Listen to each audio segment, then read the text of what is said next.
I think it was 11th grade English class. Our teacher's name was Miss Radeska. And when she introduced herself, she's like, the great thing about having this last name, it's hard to pronounce or it's hard to say, but it doesn't rhyme with anything. And Ian goes immediately like, Miss Radeska drinks Fresca. There it is.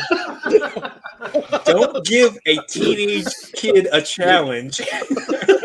My name rhymes nothing. Yes, it does. If I've learned anything from wheel races, you should never give Ian a chance to do anything like that. There you go. Yeah, exactly. Good times. Thank you for joining us, Eva. Yes, thank you, Will and Alonda, for coming back all these weeks after weeks and keep on doing this because this is fun. I wouldn't keep coming back if it wasn't for the bribes, so I appreciate the bribes. Thank you. Yep. Hey, by the way, Eva, so this is the thing I was going to share, but yes, right, Will, I got to make sure I keep that on the down low. So I will be in Finland in October. I'm sorry to hear that. So that is our anniversary trip. We are hitting Scandinavia and then we're popping over to Finland for like 3 or 4 days. So just put that out there. So we'll be in Helsinki. If it works out and you're able to catch up, go grab a drink and a pop.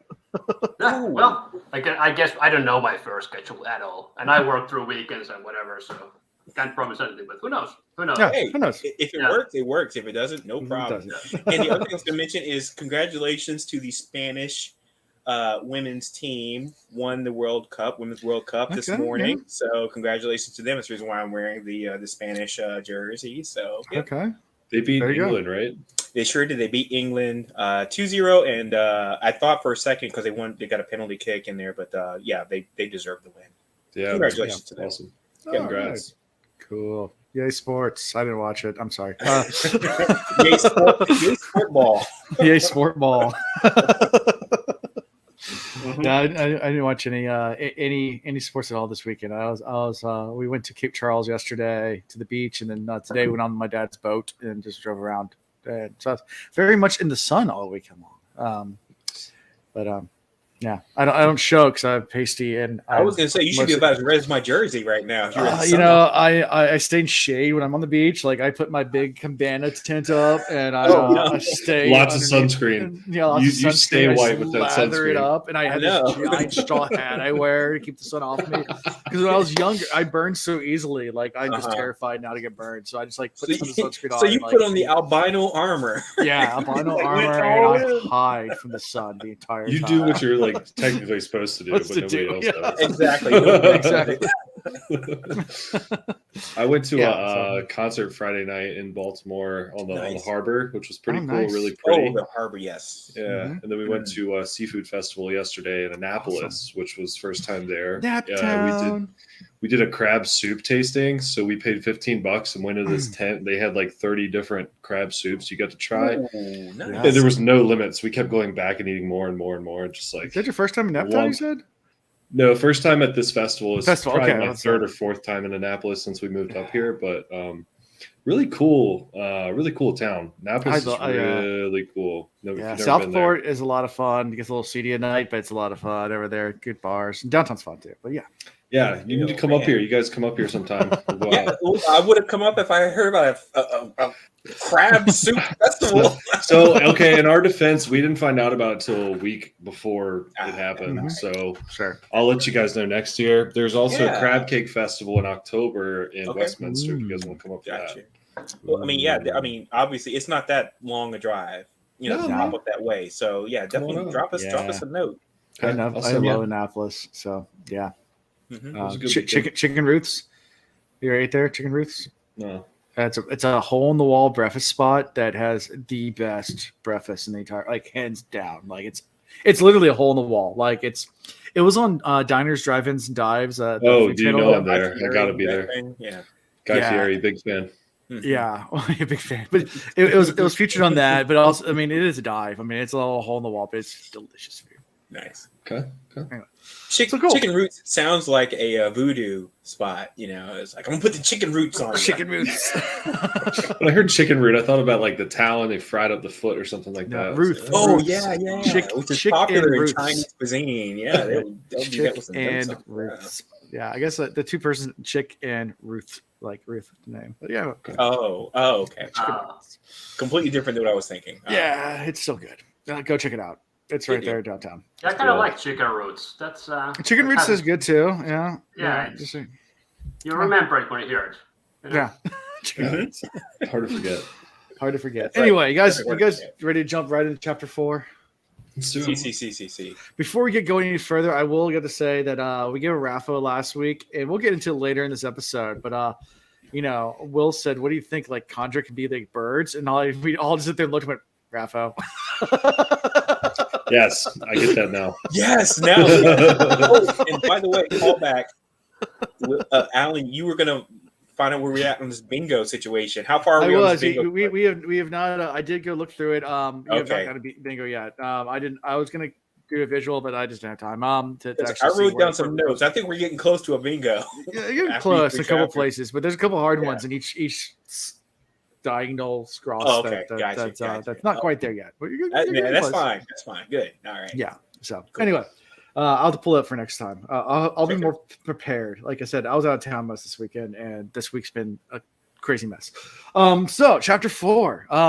Before we get to any of that crazy Contra stuff, we're with Saze, and we all love Sazed. So it's good to see him back again. Book number 2. Yeah, so good to see Sazed. And it's a short chapter, but a really, really, I thought was there's a lot of implications here. But there's also just, I guess, really, really just gets more into Saze's character, like what he's doing, where he's at. He's in the Eastern Dominance. So I know, Will, Alana, you're an audiobook reader, so you don't get all the cool maps. I don't have the map, yes. But there is maps in the beginning of the books that actually show, like, that you have Luthadel in the middle, and then you have, the Western Dominance, Southern, Eastern, and Northern, Southern, Eastern, Western. Yeah. So, he's in the east. And there's also the Terrace Dominance. Yeah. Well, the Terrace is all the way, very top. Where's the Terrace Dominance? Yeah, Terrace Dominance is very, very north. I thought since we're talking about this, I was like, okay, where did they say he is? It said he's in the Eastern Dominance, so like for visual reference, it's south. Unfortunately, your blur. So here, there we go. Let's see if we can get it right. So here's Luthadel. There's Luthadel. Okay. This is Eastern right here. Yep. Oh, okay. And Terrace is all the way up there. Yeah. So Luthadel is like right dead center. Yeah, Luthadel, Central Dominance. Yeah, right in the middle. Okay. I didn't know it was like right dead center of the whole thing. Okay. Yeah. So I thought Sazed was going north to Terrace Dominance. We found out that Docs went there. We got that later. But yeah, no, Sazed's actually doing what Kelsier had commanded him to do.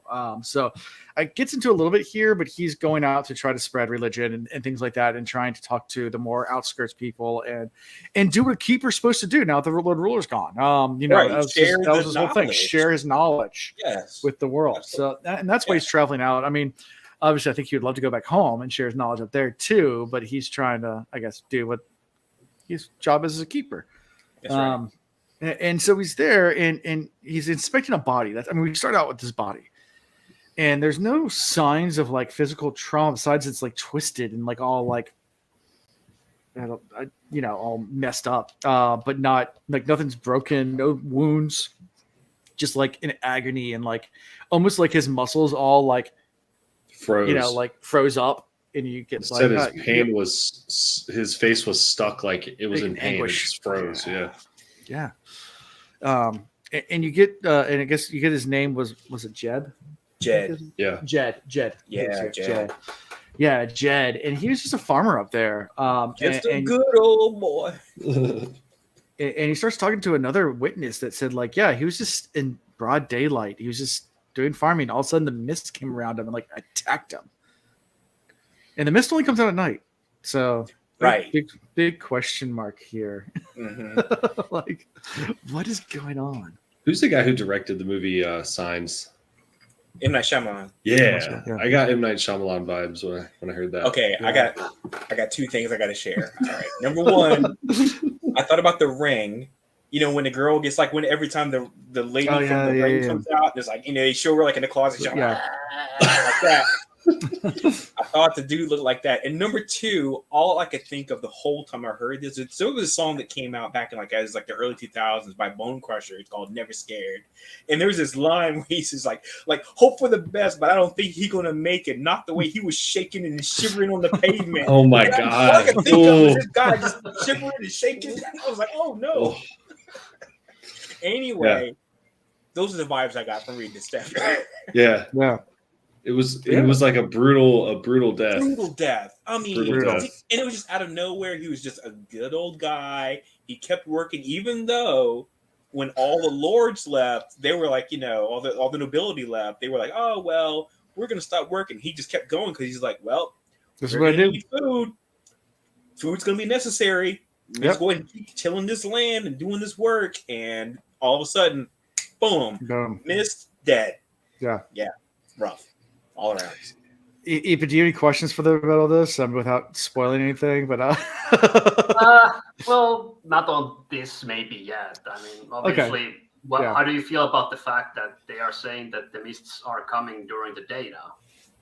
That part, man, I'm mind blown because we have been trained up until now to think of the mist as being like a nighttime thing, and being inert and not even that big of a deal. Like just something that's like fairy tales. Everyone's scared of it, but we haven't really been shown evidence of the fact that it's actually deadly or dangerous. Mm-hmm. It's just more like an ethos or a myth. Yeah. Now it has been tangible how deadly this mist can be. It formed an elementor in front of Vin last chapter, or something that was pulsing. I say elementor, but it had elementric pulses, like a figure, and then disappeared. And then now it's attacked someone. Now we're in the Eastern Dominance, which is outside of Luthadel. So I'm wondering, is it a totally different beast further away from the main city, right? Less protection. Oh, that's a good point. So you're thinking it might be like location based. I'm thinking like Luthadel is like kind of the safe haven, I think. Okay. Like to put it very loosely, the further you go away from that, I think the more free reign that maybe the mist can have is what I'm thinking. I don't know, but what they did out there was like something we haven't seen before. Like it showed up, like Alan said, in front of Vin, and it left. So now that the Lord Ruler's dead, like maybe it's gaining a little more confidence. But so it was held at bay, which could be the thing that the Lord Ruler was warning about when he said, there's a bunch of stuff I've been kind of keeping, y'all safe from up until now. You guys are screwed by killing me. Whole time? Oh man, that's good. Will, you added that second part, which I hadn't thought about. So now we're like, our powers combined, dude. We got a Captain Planet right now. We just come together. We're making a full-on entree dinner right now. Super there it is. What do you think, Ipa? What are we doing? How are we doing? Are we idiots? Or are we onto something? Ipa's like, no. Good question, Rafa. Raffo, of course, yeah. Basically, it's the get out of jail free card. Yeah. Raffo. Yeah, Raffo. Have a Raffo, my friend. Yeah, have a Raffo. Read and find out. So Sazed also starts to go through his copper mind, try to figure out the cause of death, do his fear Kimmy thing. And he can't really figure anything out from it. Pretty much just says, I must have been disease. It rules out pretty much everything else. Like, that wasn't like a heart attack. It wasn't like he rules out all the normal things. It's like, I guess it was some weird disease that I don't know about. That's not in my cover mind. Those things do happen. COVID-19. Oh man, too soon. Oh yeah. Okay, SARS. All right, MERS. All right.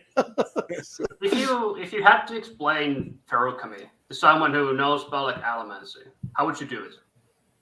Based on what you now know. If I had to explain ferrochemy versus allomancy, just ferrochemy as like what it is, how it works. I guess what I'm trying to ask is like, how well do you guys understand it right now? So I feel like ferrochemy is basically the idea of charging a lithium battery with capabilities, but it's in metal that is attached to you.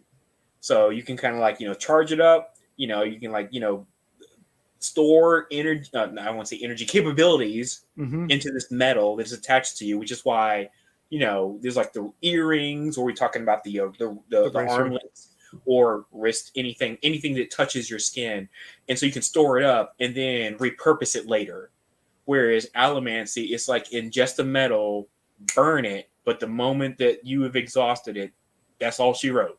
You're done. There's no storing it for later or whatever. Once you burned it, you burned it. That's my interpretation. Will, please go ahead. So, like, going off what you said, burning versus storing. So, one, you're ingesting, the other, you're wearing, as far as I know, as far as I've been able to comprehend with my will brain. But yeah, the charging with the lithium battery made me think also, like, if you guys know how like magnetization works, kind of similar, like, I don't know, you're putting something into the metal to use at a later point in time. Right. Whereas allomancy, you're using the metal kind of like you're using wood in a fire and you're burning it and getting the energy from it to use at that point in time. And at this point, they've learned that different metals do different things for ferrochemy too. I mean, because you have copper mine, so copper does like the memories and things like that. Pewter mine for strength. Because they've mentioned those things in the book, right? So far, it was a tin mine, pewter mine. Pewter mine for strength, yeah. Yep. Yeah. How'd we do? Yeah, how do we do, Ipa? For now it's good. I mean, you will learn a lot more. Based on the stuff that these hints they've been dropping, I know there's a lot more going on because we're still starting to tiptoe into alloys just a little bit, and I feel like we're just hitting like the bare minimum of information that is going to become a swell of information later. Yeah. This is like allomancy is cool and all, but I think ferrochemy like is even like cooler system. Like it has so many like things that it can do. It's crazy. You'll see. I mean, considering the fact that the Lord Ruler used ferrochemy to rule for 1,000 years, yeah, I believe you're right, Ipa. You're right. Yeah. So Sazed actually starts performing a funeral rite because he picks one of those random religions, the Hada, is what it's called. And pretty much a couple of the villagers, I guess, come to look at it, but they don't really care about this religion that Sazed's given out. So Sazed by himself just says, "Well, I got a little pewter left, so I guess I'll start burying them myself." And starts digging the grave by himself. And eventually, some of the villagers come and help. He stays in the village because he wants to teach them to be self-sufficient and also teach them their ways. And even though they're very, very skeptical and not really, I think, into the whole religious aspect of it, just more of like, oh, you're here to help. Cool. Yeah. Yeah. And they're asking questions about when is the Lord Ruler going to come back? Yeah, exactly. I'm like, what? You really think that he's not done? You really think he's going to just pop up again? Although I still continue to say, my last theory in the last book was that Keltru was going to die, and I kept saying that because I was like, he's too cavalier. Yeah. My theory in this book, them armlets that the Lord Ruler is wearing that rolled around and disappeared and were not accounted for, they're going to come back. They're going to come back and they're going to cause a problem. That's my theory. Theory time. Interesting. Okay. Theory time. Put that in the bag of antlers for later. Will. What'd you say, Ipa? Sorry. Yeah, you think someone would be able to use those bracers? They were, after all, made by Lord Ruler. So it's been emphasized a little too much about how in ferrochemy, only the person who has stored the capability in the metal can use the ability. And I feel like it keeps coming back over and over again. But I feel like there's going to be a point in time someone's going to figure out a workaround for that. And now, if this Lord Ruler had all these capabilities stored up over 1,000 years, imagine what that kind of power is in these two bracelets, or armlets, I'm going to call it whatever, that he had on him. And those things is basically just rolled off into the wilderness, off the tower, whatever. And we don't know what happened to those. I just feel like that's dangerous. And I feel like there's a possibility it might come back and bite somebody. And when I say somebody, I mean the entire world. Okay. That's my theory. Short answer for me is Sazed. Maybe Sazed could use him because he's already. I mean, he's a ferrochemist and he's already wearing those bracers, right? Ooh, oh, that would be badass. Ooh. So, and I hope that happens too because I love Sazed. Will, yes. Yeah, that's an interesting question though. Yeah, I hope they do get used. Yeah. By Sazed definitely. specifically, yes. Alonso, also, answered your Pythos question. is here, so you have to put your drink in chat. I'm not gonna say. You don't have to say it again. Just gotta put it in there. Oh, okay, got it. Yeah, just put it in chat. We didn't ask Ipa what he was drinking. Yeah, just Ethan, good old heartfelt wishing, good old water and carbon dioxide. So. Oh yeah, carbonated water. Sparkling water, love it. Yeah, nice. very That's a really cool can though. Like clean, looks good. Yeah, and, it looks a little royal. Yeah. This is sponsored by Hartwell, by the way. Totally. It's an old Finnish like brewery. They have made this like longer than I've been alive, so it's always looked like this as far as I know. Good deal. Vite brought to you by Finland. Bone Brothers brought to you by Alan Getting Drunk. Nice. Anyway, yeah, so that's what we end this chapter, him digging the grave, and then everybody's like, when's the Lord Ruler coming back? And we pretty much, he's like, I have all these religions, like I think Stacey thinks like Keeper spent thousands of years gathering, all these dying religions, and then they're all just like, oh, when's the Lord Ruler coming back? Yeah, so just one more thing on that, like that I picked up on something here, which was like these people out who are in the Eastern Dominance, lack of hope. I mean, Lord Ruler's dead, and they seem very kind of lost. They're like looking for like, well, what do we do now? Lord Ruler's dead. Right. It was kind of sad. It was a sad. They didn't want to bury their fellow, villager or whatever you want to call it. Right. So. I think there's more on that later, but sure, yeah, and you get that feel. I mean, that's pretty common when you have like we've talked about when you have a vacuum of power when things go away. People just keep on doing what they're doing a lot of times, or they'll turn into themselves, turn not on themselves but inward, and get really depressed because even if it's bad, it's what they know. And also it was the safety for them. Even though the system was awful, like it still provided them with something, and now that something is gone. Right. So it's like, what do we do? Where do we go? Need that guiding light. Yeah. Anyways, yeah. Okay. So, that's what we end this chapter. Anything more before we move into chapter 5, which is a little bit longer, a lot more going on? Yeah, that first chapter was short. It was very short. I was shocked how short it was. Yeah, it's a very short chapter. But yeah, anything else we missed or any questions? I just thought it was interesting that he brought back the religion that related most to their village or their whatever you call it.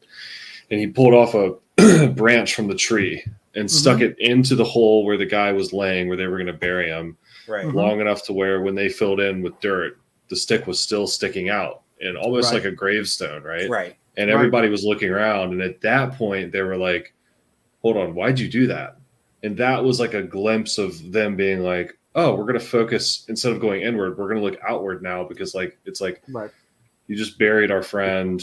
There's a stick sticking out. Why'd you do that? And he explained like, this is a religion of your ancestors. Like you may be able to talk to some of your, distant relatives and like learn about this. I'm happy to teach you if you want. But it was like Sazed coming in saying like, it's almost as if Sazed knows there's going to be a loss of hope with the death of the Lord Ruler. Sure. And he is going around kind of doing the act of like a disciple, Yeah. So it was cool, but very short chapter, a lot more to come. So yeah. Now, was that the moment, by the way, Will, correct me if I'm wrong, that they actually started helping him with the actual moving of the dirt? It was after that moment, right? Yep. Yeah. Because up until then, they had been watching him just like, dig the grave. Yeah. Rubberneckers, just like, hey, what you doing? Well, I don't think they dug graves, so they're just kind of confused on what he's doing. Yeah, they didn't know what he was doing. Yeah. So great point, Will. I appreciate you bringing that up because that was the moment it flipped, and then he started helping him. So it's a super short chapter, but it has my boy Sazed in there, so he's gonna come back, dude. He's gonna be a pivotal role. I'm telling you. Yep. That dude's never going away. Oh man, love that guy. All right. Yeah. I think that's it for me on that chapter, though. All right. So chapter 5, we start with another one of those little, like, what do you call it, epigraphs or little starts. Every chapter starts with these little things. And this one's really short, so I wanted to read it. Okay. And I am the one who betrayed Alindi. For now I know that he must never be allowed to complete his quest.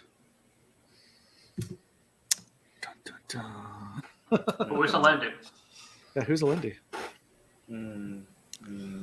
A champion freediver that actually competed in the Olympics in 1926 and 1930. By the way, the Olympics didn't happen those 2 years, so don't at me. They actually occurred in 1928 and 1932. But anyway, that's not here nor there. Yeah, he's an Olympic freediver. Is freediving even a competition? No. Everything come on. Everything I say is BS, man. Come on. It was good. That was good. It was good. It was good. Look, I'm great at improv. You give me a moment. That was great. Fantastic. All right. Thank you. So, but anyway, we don't know who Alindi is.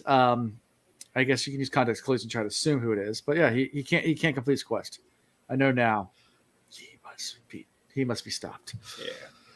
But yeah, so well, we might have got a context clue from the previous one. I didn't read the previous one. No, it just said, oh no, it does. Perhaps they are right. Perhaps I'm mad or jealous or simply daft. My name is Quan, philosopher, scholar, trader. I am the one who discovered Alindi. I am the one who proclaimed him the hero of ages. I am the one who started this all. So that was before chapter 4. And then he says, I am the one who betrayed Alindi. I know now he must never be allowed to complete his quest. So I'm going to tell you, I'm going to do the same thing this book that I did last book. I'm going to get to about chapter 10, and I'm going to go back and read them all like in sequence. In sequence? And it's going to completely just like click because that's how I figured it out last time. I mean, reading them piecemeal like this, it's just like impossible. It's like it's too disparate and all over the place. But I mean, read, I will say, like, all these little snippets are great on a reread because you're like, oh wow, oh, they're exceptional on a read. Because after we finished the last book, I went along the nerd style and listened to all of them in sequence across all the chapters, and it's a crazy good short story. By itself, you know, in isolation. And I feel like the same thing's going to happen in this book. So, again, around chapter 10, I'm going to probably go back, listen to them all, see if I can, like, you know, get the context clues and figure it out. But then the plan is, again, to, when we finish the book, go back and listen to them all in sequence and get a nice little extra story that I didn't realize I haven't read the whole time. I've never done that before, but I might actually try it. Aoife, have you ever done that? Gone through and just read the? Well, not quite like that, but there has been times when I have just gone to Wiki and just read the whole thing through. Just curiosity or whatever reason. And there's so much info there that you just have no idea what it means until you know, and then you're like, oh shit, it was right here this whole time. Yeah, see there, he's got it. Yep, he confirmed exactly what I was saying. Yep. Yeah. So, let's see what we got here. And also, you don't see this either, but every single chapter title, you might want to buy the books just because it's really cool. Every single one has these symbols in front of the book, and they're different metal symbols, which has nothing really. I've never been able to connect whether or not they have anything to do with the chapter, but oh wow, Aoife can correct me. But they could be like alloys or something. We don't know. They are. I mean, in the back it has a little thing that tells you like a little what tells you what the symbols mean. Okay. Like so, this one's zinc. I might misremember, but I think they're also used like as numbers. Like I think it still uses numbers. Okay. I think I might be wrong on this, but I think what's going on is that like the 10 symbols, the 10 metals we have in the first. It's 1, 2, 3, 4. Okay, got that. 8 base metals and golden 18. They will use those symbols as numbers also. Oh. But I might misremember. 1, 2, 3, 4. Yeah, Zink's number 5, and we're in the 5th chapter. Yeah, so that makes sense. Okay, cool. Oh, okay, gotcha. I also noticed when I was looking at the map, trying to figure out where Sazed was in this last chapter, I was assuming, hey, if I look at the map, there's going to be a north, south, east, west. Of course, no. North and south, east, west is all the symbols, like you said. So I was like, okay, well, I can't do anything with that because I don't know. Yeah, north is 10. I know that much. And then east is zinc, I think. But why? Zinc. Okay, Then, why? Why? I don't know. That brings up a whole conversation. Wait. Notice he said why, not Raffo. Oh, interesting. No, I want to know now. I don't want to read. That's right. Yeah, it does say northwest. Yeah, it just has Will's like, I need instant gratification, please. Dude, it was like so. Chapter 5, chapter zinc. All right. Chapter zinc. Okay. Chapter zinc. Vin could see signs of anxiety reflected in the city. Yeah. So we start with Vin as she's walking through the streets of Luthadel, and just reflecting on the bustle of the market, and everything like that. And she's just having a normal stroll. Also thinking about her life as a nobleman or noble woman now, and just how much her life's changed in the last year and a half or whatever. And she's having this little reflection moment. And then everything is turned on its head really fast for Vin, because we learn about a new religion. I think this is the first time we ever heard of this new religion. Well, we got some hints about it. Hints was for me, but now we have priests. Now you have it's like a whole thing now. It's a whole thing now. Yeah. The Church of the Survivor. Yep, Church of the Survivor. And the Lady Heir. It's the Lady Heir. And then the next thing babies are being pushed to her.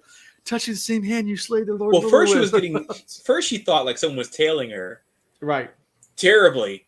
Like he wasn't tailing her well. He was just fumbly spy. And then, other people like join him tailing her. And then you're like, okay, well, this is not like an attack, like someone trying to assassinate her. And you're like, you kind of let your guard down.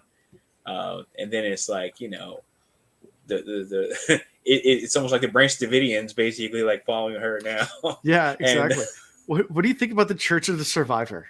Like, actually, we knew it was coming. I mean, because that's kind of what Kelsier set up the whole time. He set up this idea of him being like this, like new god, uber. Yeah. I'm gonna say ubermensch. I'm gonna go ahead and put it out there. I'm gonna, Finn wants nothing to do with this, though. Oh heck no! Plus, she is regarded as the new. I can't remember what the term was they used to describe her as being like the new. The Lady Heir was what they called her, but I felt there was another term. The Survivor. The Heir to the Survivor. Okay, thank you. So it was like basically a conflation of the two things. He's the head of the church. Yep, head of the church because she killed the Lord Ruler, so she has to be the heir to the Survivor, right? I mean, because the Lord Ruler killed Kelsier, who was the head of this new religion, and now she killed him, so that makes her the heir. It makes all perfect sense, I guess, in God religion terms. Yeah, that's rough. That's a big load to bear as a young lady. Yeah, to be regarded in that way. She's still trying to figure her own ish out. She's trying to figure out who she is. I mean, she even talks about that. She says, like, Valette was useless now to Ellen. I need to be a Mistborn now. He needs Mistborn. He doesn't need Valette. He needs Vin. Right. There's assassins coming in. We have an army outside the walls. Like, yes, Valette's dead. Vin's here. Let's right. But at the same time, she's trying to figure out, where she fits in. I mean, definitely she likes the luxury, even though it's this duality where she enjoys the perks of it, but kind of is disgusted by it at the same time, which I think a lot of people get to this point, especially new to money and things like that. Like, where if you came from your roots, you still respect your roots. You still want to go back to those, but you can't. It's that weird spot to be in. And she has so much conflict about the idea of money because before she was spending Kelsier's money, now she mentions this. If she spends money now, because she was looking at these gowns. It's the kingdom's money, It's the kingdom's money. She's like, it's Ellen's money, but Ellen's money is the kingdom's money. Yeah. So it's like this like weird reaction to spending money or using money. Right. Yeah, poor thing. She was reflecting on how when she was in this situation, walking through the streets in the past, she was in the corners with her hood up, creeping around like a ska. Now she's walking around confidently, nudging people to the side, like, you know, I'm not ashamed of anything. And all of a sudden she gets these people following her and she goes, oh fuck, I'm getting trailed, I gotta like hide. And then she realized, no, this is just like, this is the followers. We learn about the religion that's now built around her. And she's like, damn it, like yeah I don't want this. Yeah. She's got so many things going on, poor thing. Yeah. And again, she's like welcome an attack rather than just people following her. Right, it's a good thing, but it's also, to her, she's almost like, I kind of miss not being famous and being less known and being able to fly under the radar.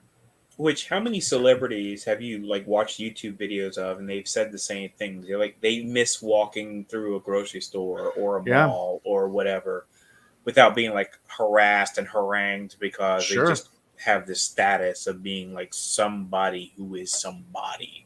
And that's why a lot of them try to disguise themselves when they go out in public. Right. Or like fake mustaches and all kinds of stuff. Yeah. Low hats, sunglasses, low hats. Yeah. Mm-hmm. But it's because they just want to feel like just a common everyday person and not have someone, you know, like revere them in such a crazy way. So I get that. Poor thing. I like the fact, by the way, and I continue to always go back to Sanderson's writing. He does such an incredible job of not letting you forget the stakes here. He hits you all the time that there's an army at the gates. Yeah. You never get an opportunity to be thinking about, oh, okay, well, we can just relax and whatever. Everything's going good. He always just put these subtle things every so often, every so many pages. He's like, army at the gates, army at the gates, army at the gates. I mean, so that way you're never really complacent about the fact that you could, this whole concept could blow up. This victory could it could just completely blow up in their faces any moment. And I love the fact that he does that in a very subtle way. It's so well written, but it's like it's always in the back of everyone's mind. Every character he brings up, it just keeps coming back. It's like, there's this army. There's this army. There's this army. And I just think it's great. It's well written. I just want to make sure I put that note in there about that. Yeah. And then what do you think about like people coming out with babies? Like, I mean, obviously it's just more and more of this, but just Vince is like, but yeah. Sign my baby. Sign my baby. Yeah. So Vin eventually dismisses these people. Is like, I got business to do. I'm busy. And doesn't really give them much of any answers or any time of day, and just continues on to the animal market. Which, disclaimer right now, if you're an animal lover and sorry, might not I wrote a note about this. The best scene. Tara, turn it off. Ben is obviously not a friend of PETA or the ASPCA. Not at all. Nope. I wrote that Tara hasn't specifically. Read it. So my wife hasn't caught up with us. She's not tuning in tonight because she's been super busy this weekend and she hasn't read this. So I literally just said that loud enough. So she is watching. Turn it off because big animal lover. Yeah, big animal lover. This is tough. I've seen some people that are live that are like on Twitter and they're reading through these books and they get to this scene and they're like, I hate Finn now. Because I mean I've seen it. It's brutal. It was a curveball. It's a curveball. Yeah. But she comes into this animal and she's like, I'm looking for a wolfhound. And the guy's like, a wolfhound? No, you're got a really cute one. First he starts it with a pup, not even a wolfhound, just a puppy. A little cute puppy. Yeah. Hey, young lady. Here's a corgi. Hey, young lady, you're not ready for real dogs and things. Here's a little thing that you could have that sits on your lap and yips all the time. Yeah. She's like, nah. She's like, nah, that's not what I want. She's like, I want a wolfhound. I was like, fine. She goes back and finds the most docile, calmest wolfhound he can find. Here's the run litter, but he'll be good at good time. So you take this one. And she's like, the Balto for you. And she's like, all right, and just pushes past. Pascal's like, I'm going back in the cage. Goes to the back and finds the biggest, baddest wolfhound in there. thing's growling at her It's in the like back. chained in It's the like corner. I want. It's like I want. It's like I Yes. want that one. It's like miss that one is for like a guard dog. Like that's Right. for like you keep on your grounds and like it tears That's someone a up. junkyard dog. You yeah. know it. Yes. That's not what you want. And she immediately just opens the cage and goes in. And the guy, before you can even like, he's just speechless. Yeah. And she just casually walks into the dog and flares Peter and boom. We're done. Like, Just fucking. just I don't know if you remember that the whole nursery rhyme back in the day about the field mouse and bopping him on the head. That's all I thought of was that she like bops him on the head, bopping him on the head. and the I guy to just think like that says, the first dog, the first wolfhound that was offered to her, she thought was too cute, and that's why she didn't pick that one. Yeah, she was too cute. She didn't want to kill that one. She wanted to be this biggest, meanest one. She's like, this is not Game of Thrones. I don't want your cute little wolfhound puppies. I want that. I want that one sneering in the corner. I don't want to. We find out later, like why she did this, right? Oh, yeah. Which in the 100%. moment, and thank you for saying that, Will. Will always with the insight. Thank you. Because in that moment, I was like, "What? Wait." She walked up to it, and I was like, I thought she was gonna like do like the whole like try to like soothe coax it. the dog with Use her nettles to soothe it. No, she just goes up and like, I'm like, oh, damn. Okay. You find out why, and it's like she had some internal thoughts about the purpose for this She thing. knew exactly what she was doing. I'm not We wasting just my didn't time. know. Yeah. Right.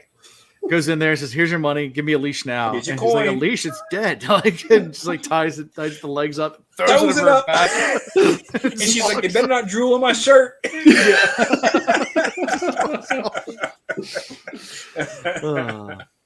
Yeah. Yeah.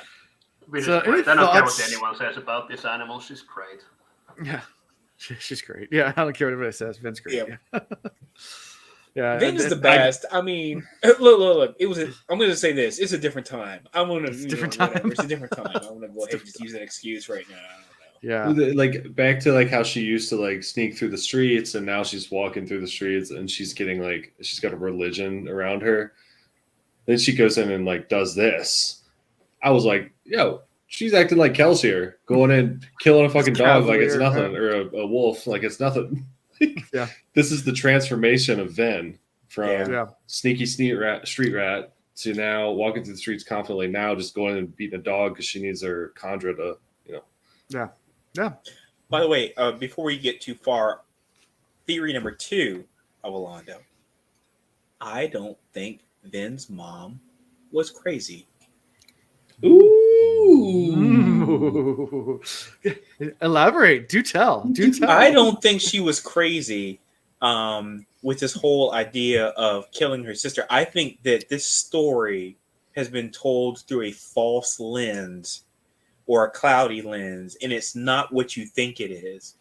Okay. I think there's more to that going on. It keeps coming back over and over again, and it's told as truth. And when something is told as truth as much as that is, I feel like it's the same thing as like Vin's brother, seemed like he's like abandoned her, but he didn't. He held honorable to her until the very end.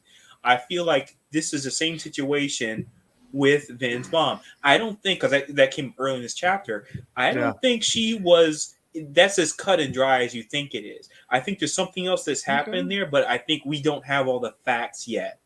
And so, Alando theory for this book, Vin's mom, she was not crazy. She didn't just like kill her sister and almost kill her.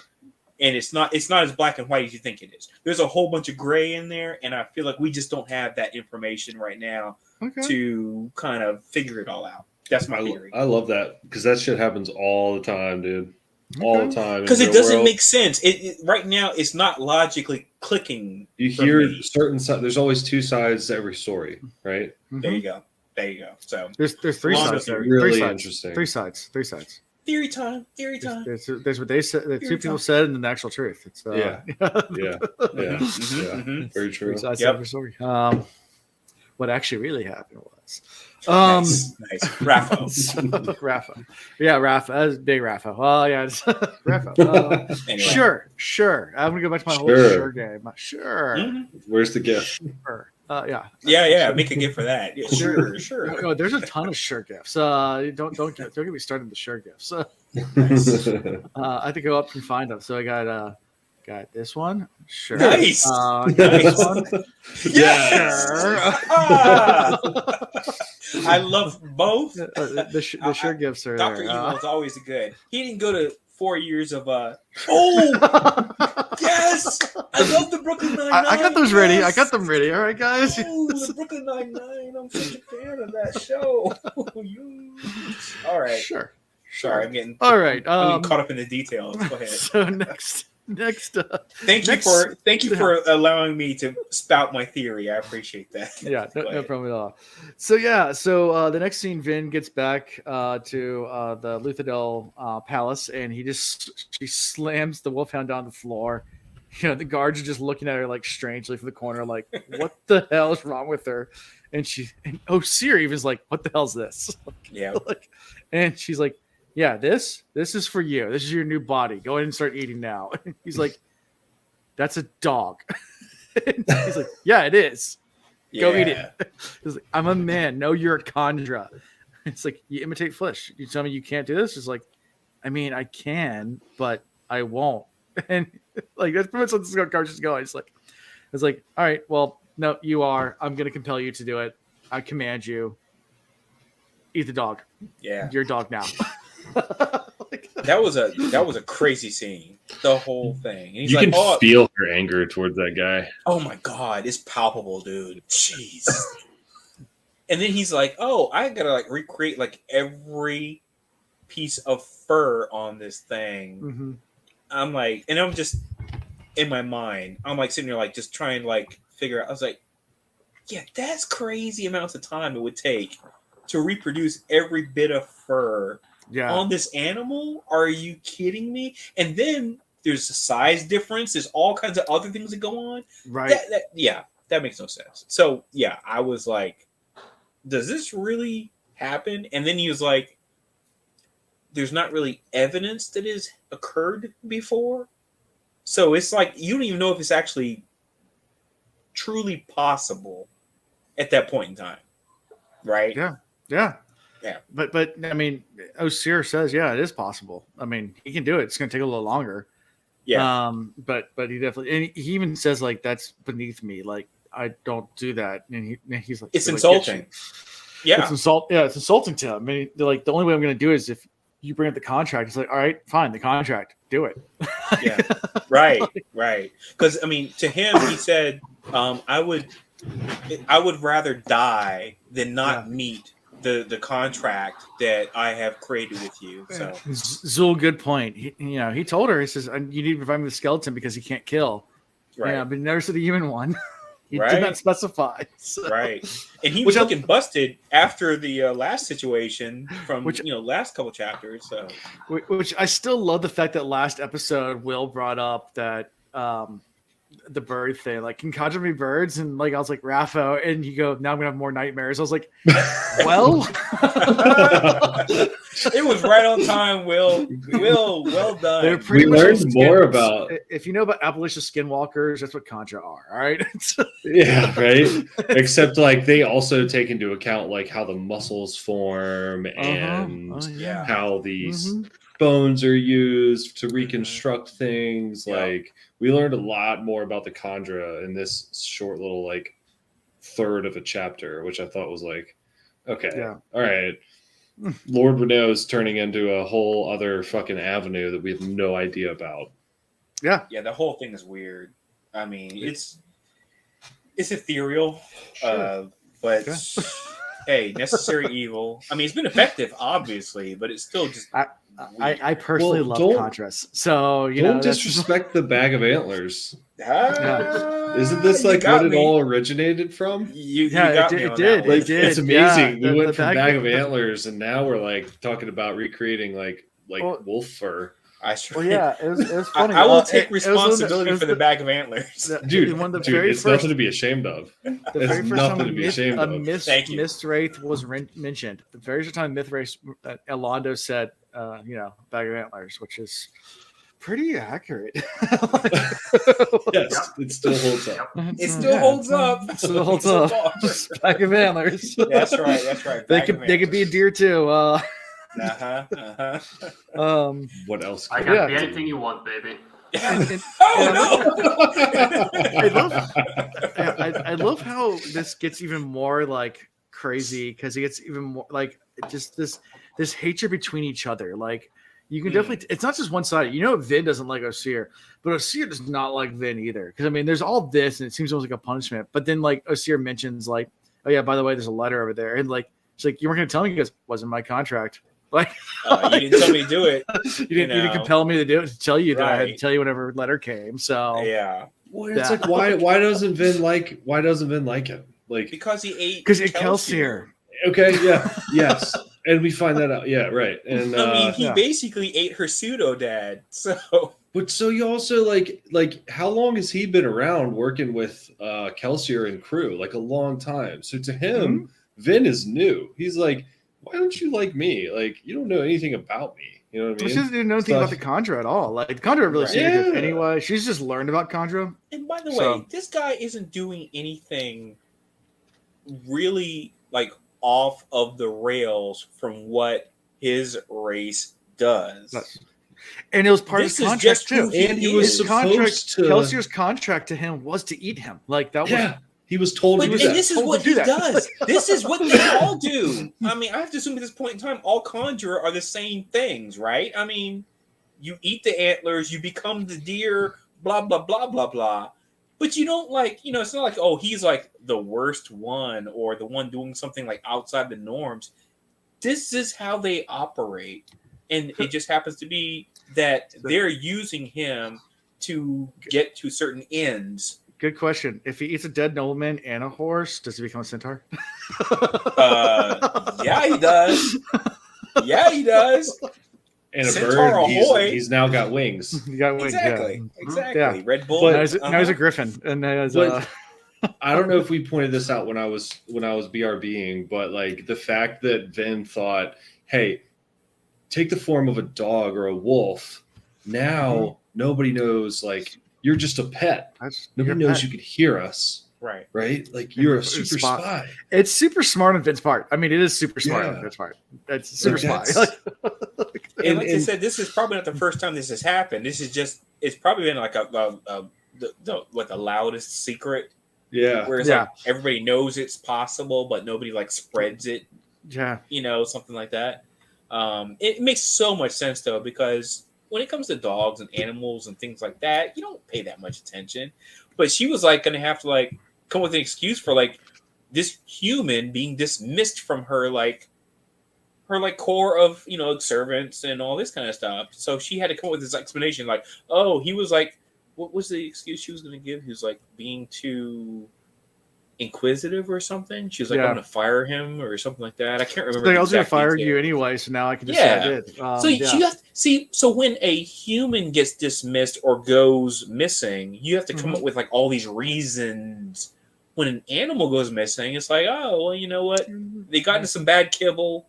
It got ran over by a carriage, and that's just what happened.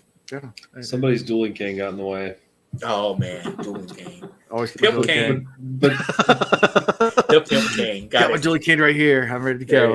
it Well done. So yeah, so she has a letter for her, and it's with a package as well. It says, "Hey, we got from this guy Tyrion, who's been he's like the best mixer of elementic metals I guess they've ever met or whatever, and they've been trying a bunch of different of these types because she's trying to find the opposite of aluminum. Right. So we learned that aluminum from last book was used by the Inquisitors. That's what they gave her. That made all the metals disappear when she burned it. Right. Remember, she was captive and they made her feed something, and then she burned it. They went away. Forced it on her. Yep. Mhm. Well, she knows how elemental works, and if it's something, there it has to be an opposite. So she's trying to find the opposite. Right. and every one she's tried so far has been not good. It's just made her sick. Made her sick, yeah. And she even says, well, Kelsier says, that doesn't kill me if it's wrong. It just makes me sick. And I think it's is it Doxson here? Or is it Ellen? I can't remember who's Ellen's talking to her. It's like Kelsier wasn't always right though. Like, be careful with this. It's like I'll just try anything. But it gets this new thing called duralumin, which is 4% copper mixed with aluminum. So she gets this. She decides to I don't think she burns in this scene. She just gets in. She's just talking about it. But and dismisses the Hound to get to work. Yep. Get to work on the Hound. And then she leaves to go talk to Ellen. That's what it is. This is the first time we hear about an allomantic metallurgist, right? Yeah, but he's been working on these things for like a long time. Yeah, obviously there's people that do this for a living. I mean, there's enough mistings and people like that. There would be a whole profession in this. It's a industry, if you will. Yeah, and it has to be lucrative. Oh, it has to 100%. be. Yeah, you would think so. So, anything from the whole scene with the Conjurer before we switch to Vin going and meeting with Ellen and Dogs? Not anything else. One thing I want to say, I mean, we kind of went past it already, but like earlier especially when Vin is like walking through the streets, what I really like about Sanderson is how well he like you understand this anxiety Vin has. Because I know that Sanderson himself doesn't have anxiety, but he has this incredible ability of writing anxious people, depressed people, all kinds of like mental illnesses and other things like that. It's PTSD. Really great. He writes PTSD really well. Yeah. We had a conversation about this. I want to feel like it was like maybe 2 or 3 episodes ago. We had I would say a lengthy conversation about that. How he does an incredible job of putting you in that mind space of like what it's like to be going through the emotional situation that someone's in. Because I mean, every time Vin brings up like, the PTSD that she's been through with, the former crews and all this kind of stuff, it makes you feel like you were right there, like in her head. Like, oh my gosh, she has been through trauma and torture and abuse and all these things. And it seems like it comes up even when it was Kelsier or whoever. It really puts you in their head space. And again, kudos to Sanderson all around. Yeah, yes. I mean, that's someone brought it up. Like the way Sanderson writes is, it's like he makes the reader part of the story. And I've heard this multiple times. People explain this, but I like this analogy. Is like, in book 1 when Kelsier's like trying to convince the crew to stay on or whatever. Like you read it, and it's definitely towards the crew. But as you as the reader, it's like you're convincing you as the reader to stay with this game plan too. And you're like, right? Yeah, I mean, he writes in this voice that just gets you as a reader involved with everything, so you really get attached to the characters really fast, and you're like, and that's his way of and that with mental health as well. You end up if you don't have those issues, but if you know someone that does, or even if you are, especially if you do, you feel like definitely speaking to you if you suffer from anxiety or depression or if you've experienced them in the past or ever been through it. It's like, wow, he does addiction, even does autism in different book as well, really well, and he actually hires people now. I don't know back when he started writing this, but I know in his acknowledgments in some of his later books he talks about some of the psychologists and different people that he hires to help him work through getting the psychology part right. So and just wait till you get to Stormlight Archives. That's some that's what I was thinking. Stormlight Archives, Stormlight Archives where it like really is put on display. But oh wow, okay, good deal. Because we've all had that situation where it's like we've been through something traumatic, something triggers us. We don't talk about it, but it's like at the forefront of our minds. We can't like erase it. It's like right there, but it's a personal struggle, so you don't talk about it with other people. But because it's a book, we can hear those inner thoughts and see those things happening real time, where it's like, Vin being betrayed by her brother, or Kelsier going through all the situations that he went through, all these things through all these people have experienced. And in those moments, it's like there's like these connections that happen. It's like, there's PTSD from this thing. I'm being traumatized by the fact I got abandoned by this person or whatever it is. And Sanderson does a great job of bringing that up in the moment that it makes the most sense, because that's when it would affect you the most, is in the most obscure situation. But it's like right now there's a connection, Yeah. So, yeah. Also, I didn't know this. Something I learned tonight. Duralumin actually is an actual thing. It's aircraft aluminum. No kidding. I didn't know that.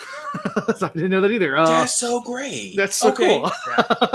Unfortunately, I'll be in a deep dive on that now. Yeah, I just pulled up a tab. I have a tab open right now. I'll get into that later. Yep. Yeah. Apparently, it's very hard. Duralumin and the Stormlight Archive. So is that another section that we'll get into at a different? That's a whole other book series. It's another series. So I do know that. I don't know any more than that. I promise. I haven't read it. Yeah, that's a whole other series. We will get there. Trust me. I can't wait. But yeah, we'll get there. When you said archive, I was like, is this like a side piece I could get into in the meantime? No, Stormlight Archive is a whole other book series that's in the Cosmere. But it's Cosmere Universe. Grapho. Yeah. We'll get there. We're not going to do that next. We're going to do Elantris after this. I trust your guidance. Yes, we trust you. Oh, Captain, my Captain. Elantris, and then we'll do the first of Stormlight, and then we'll break and do Warbreaker, and then we'll go back to Stormlight. Because you need to do War. I like the idea of putting Warbreaker after book 1, just because it's fresh for book 2. My seatbelt is on. But anyway, so Eva might disagree with me on this, but we can talk about that offline. There you go. All right. I've really put a lot of thought into this, and there's reasons why. But so we'll get there. Okay. So we get to Ellen, and Dox is back. So Vin's really excited. Dox is back. And we found out he's been up in Terrace. It's cold up there. Which now makes sense now that I know the map. Thank you. Yeah. It's really cold up there. And they're. Go ahead. I think I'm thinking about the right spot, but Ellen kind of makes a joke, or someone makes a joke that, the kingdom almost was in disarray without you here, Dox. Being able to do your, analysis of finance and Dox isn't a misting or anything, but he has all of the organizational skills behind the scenes. He keeps everything in order, right? So they make the joke where the hell have you been, dude? We missed you. We needed you here, And something about that seemed so phony when I read it, though. When I listened to it, I was like, that sounded phony. And then, Vin even talks about it is phony. They don't like each other because it sounded like perfunctory speak, and I was like, oh, okay, I saw right through that, and I was like, that sounded so off. I don't know what it was, and then moments later. It was Ellen's attempt to be funny and be like, I like you. I'm going to make a joke at you. And Dox was like, nah. I wrote this term. This phrase. I said, why don't Ellen and Dox like each other? ... Never mind. Because we get later on. And I was like, got it. But I was like, wait. Well, from the previous book with Vin talking to Dox, Doxson hates Nobleman. He's like Kelsier. His girl was taken by a Nobleman. You get his whole backstory in the little sidebar in the first book with Doxson. And he doesn't like any Nobleman. He doesn't care if it's Vin's boy or not. Doxson. But he's putting up with Ellen because Vin and because this is better than the Lord Ruler. But it's a very tenuous at best relationship between the two. Right. Very, very fake. We like each other. Yeah. Welcome back. Welcome back. Couldn't have done it without you. Yeah. And this is also where they get into the whole thing with the new metal and Vin saying she's going to try it. And they also talk about Vin making a Dog, which they think is the most brilliant thing ever. It's just that is amazing. It's like, yeah, no one will ever suspect a dog, and it's true. I mean, it's like no one suspects a pet. Like that's true. Yeah. And you can take it everywhere. Like, I have my new dog. I love my new dog. It's Paris Hilton or Chihuahua. You know, you can just stick it out wherever you want, and it's no big deal. It's my therapy wolfhound. Yeah, it's a therapy wolfhound. Exactly. Take it on the plane. Take it everywhere. It's a therapy dog. Yep. I love the mental image of like small Vin, who is like such a short woman, and then this gigantic dog following her around. Yes. Yeah. Yes. That's it. Because it's like almost as tall as her, right? Yeah. This thing is huge. But I love how Ellen even tries to like broach the subject so nicely. He's like, "Is that a new perfume you're trying?" He goes, "No, it's dog." It's dog.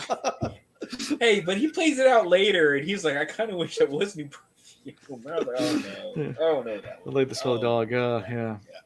Yeah.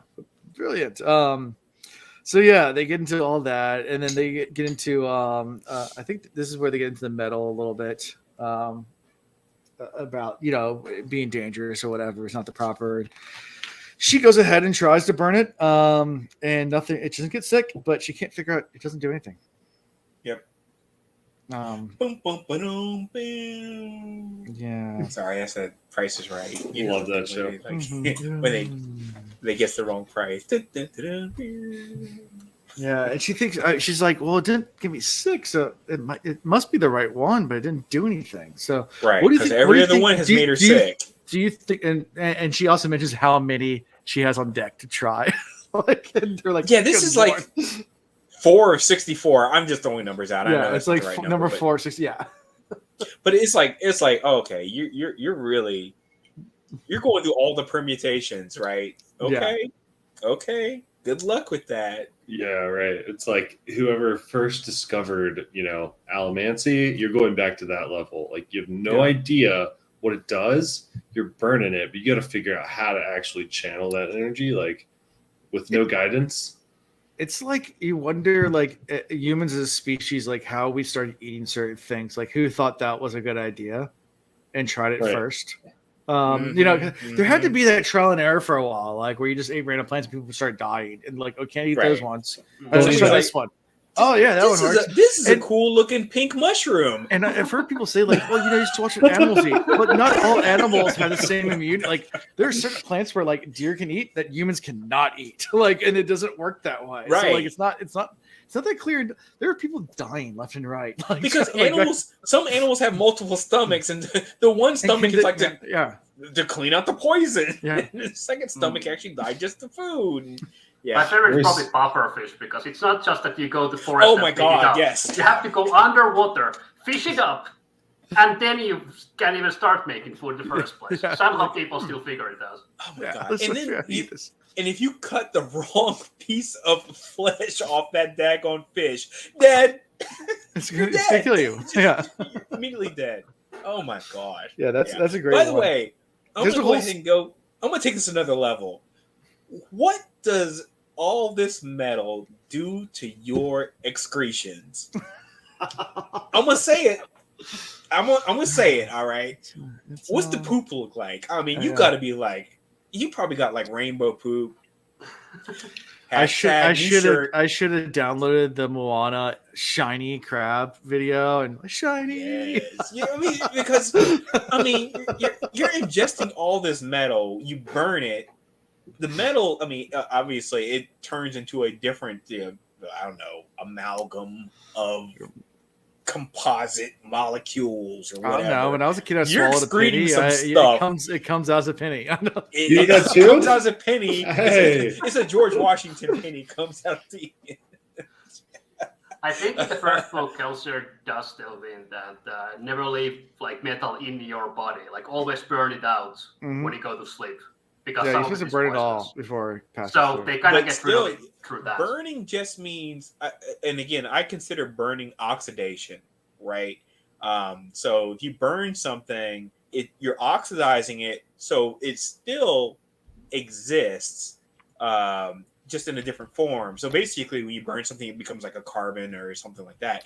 The mass energy equivalent, like you can't get rid. They're still byproducts.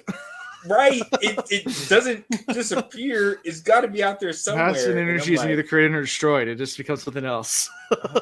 Look, metal's heavy. All right. I'm just saying somebody's cracking this a on the toilet bingo bowl. Card. Somebody's cracking a toilet bowl. Bingo. Oh, I should have put it on the bingo card. Damn it.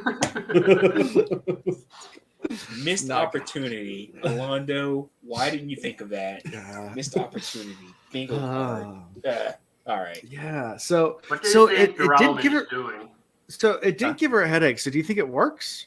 It just doesn't know how to use it, or what do you think? Well, they said she said nothing happened. And I was like, but do you think it actually does something? Or do you think it actually? I don't know, because gold really didn't do much initially. Okay. Of course, you come to find out that it actually did more than you thought it did. Mm-hmm. So, is it possible? Sure. I feel like there should have been like a tint or a tinge of some evidence that it did something. That's my guess. That's my theory.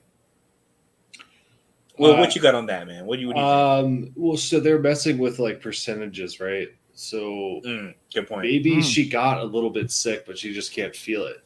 Oh, okay. Or maybe it worked a little bit and she can't feel it as well. Mm-hmm. Maybe they still need to mess with the mixture or whatever you want to call it. I mean, but, okay. So Sanderson has said this in interviews. I don't think it's actually mentioned in the books yet, anywhere in the Cosmere yet, but he has said in interviews that people do take impure metals and they don't have as much of an effect. So I'm going to leave it at that. So there can be impurities in the metal sometimes. Okay. And they might have damping but also, like, what about this? Do like I'll leave it at that. I'm not gonna get too much into more spoilers than that. No, that's cool. That's cool. But I want to hear what you got, man. You might be on some theory. You might be on some theory time like me. Go ahead. Do different allomancers burn metals differently? Like, do different mixtures do better with different allomancers? So I think we already have evidence of that. Because it's said when Vin is dueling with Ham, right? It's said that she burns. She